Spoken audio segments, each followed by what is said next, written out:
Cet homme s'entraînait chaque jour aux techniques des agents secrets. Ensuite, il se rendait au stand de tir pour perfectionner sa précision, puis terminait sa journée par des exercices de force et d'endurance dans la salle de sport qu'il avait aménagée chez lui.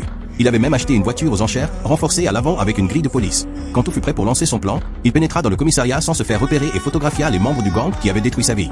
Ces hommes lui avaient enlevé son fils, et il était prêt à tout pour venger cette perte. Le temps et son obsession avaient éloigné sa femme, qui finit par le quitter. Mais malgré cela, il ne renonça pas. Au contraire, sa détermination à s'entraîner pour sa vengeance grandissait chaque jour. 2 semaines plus tard, il se rendit au point de deal du gang. Grâce à son appareil photo, il captura chaque détail et identifia sa cible principale, le chef chauve qui dirigeait tout.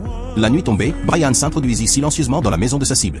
L'ennemi, alerté par un bruit, se leva pour vérifier. Mais Brian l'attendait. En un instant, il le frappa avec la crosse de son arme, l'assommant, puis l'emmena dans sa planque. À son réveil, le criminel était ligoté sur une chaise, face à une table, avec une feuille et un stylo posés devant lui. Brian, à bout de patience, lui demanda de répondre aux questions écrites.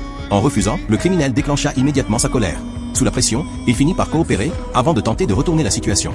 Il attaqua Brian, mais ce dernier, bien que blessé, riposta avec violence. Il attrapa un tournevis et le planta dans la jambe de l'homme. Profitant de l'avantage, il le traîna jusqu'à la cuisine. Ce soir-là, Brian laissa le criminel inconscient. Et au petit matin, il le déposa, ligoté, devant la maison du commissaire chargé de l'affaire, accompagné d'une enveloppe.